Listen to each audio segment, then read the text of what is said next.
নমস্কার, খবর দিনভর নিয়ে আমি অতনু রয়েছি আপনার সঙ্গে। নির্বাচনী বন্ড নিয়ে নতুন করে জল ঘোলা, এবার আইনি জটিলতা।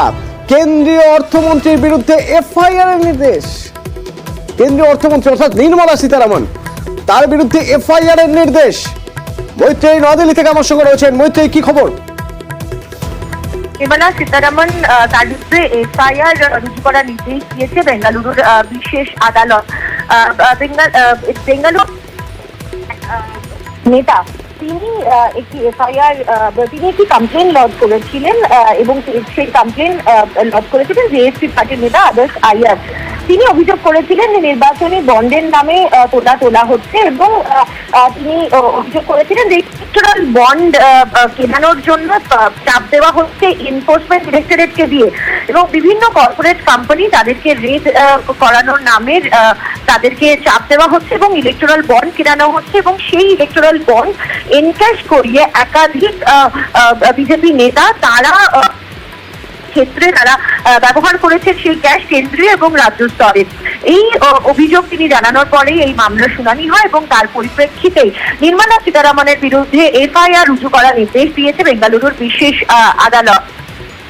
জানিয়ে রাখতে চাইবো যে এই অভিযোগ শুধুমাত্র যে নির্মলা সীতারামন বা কেন্দ্রীয় অর্থমন্ত্রী তার বিরুদ্ধেই হয়েছিল তাই নয়, তার সঙ্গে কিন্তু বিজেপির সর্বভারতীয় সভাপতি জেপি নাড্ডা এবং কর্ণাটকের দুই বিজেপি নেতার বিরুদ্ধেও করা হয়েছিল।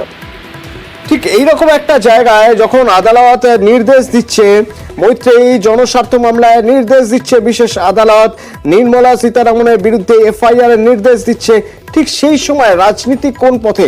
জানতে চাইছি একটাই কারণ ইতিমধ্যেই কর্ণাটকের মুখ্যমন্ত্রী সিদ্দারামাইয়া তিনি নির্মলা সীতারামনের ইস্তফা দাবি করেছেন।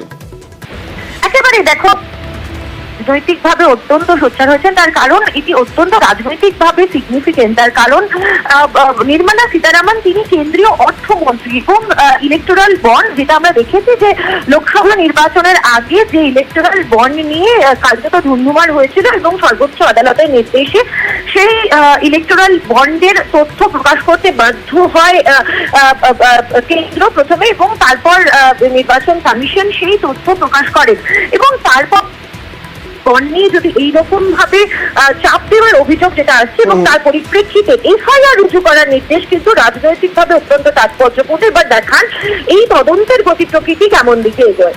ধন্যবাদ মৈত্রী। আরো একবার আপনাদের জানিয়ে রাখতে চাইবো, কেন্দ্রীয় অর্থমন্ত্রী নির্মলা সীতারামনের বিরুদ্ধে এফআইআর এর নির্দেশ বেঙ্গালুরুর বিশেষ আদালতের।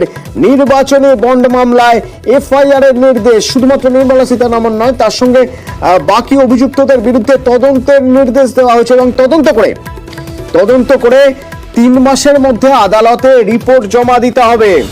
বন্ডের মাধ্যমে তোলা আদায় করা হয়েছিল, এই অভিযোগে মামলা হয়েছিল, জনস্বার্থ মামলা একটি। সেই জনস্বার্থ মামলায় বিশেষ আদালতের নির্দেশ, নির্মলা সীতারামনের বিরুদ্ধে এফআইআর করতে হবে, তদন্ত করতে হবে এবং আদালতের নির্দেশের পর তার ইস্তফা দাবি করছেন কর্ণাটকের মুখ্যমন্ত্রী সিদ্দারামাইয়া। এর আগে ফেব্রুয়ারিতে নির্বাচনী বন্ডকে অসাংবিধানিক আখ্যা দিয়েছিল সুপ্রিম কোর্ট। নির্বাচনী বন্ড প্রকল্পকে খারিজ করে দিয়েছিল সুপ্রিম কোর্ট। আর এবার বেঙ্গালুরুর বিশেষ আদালত কেন্দ্রীয় অর্থমন্ত্রী নির্মলা সীতারামনের বিরুদ্ধে এফআইআর এর নির্দেশ দিল।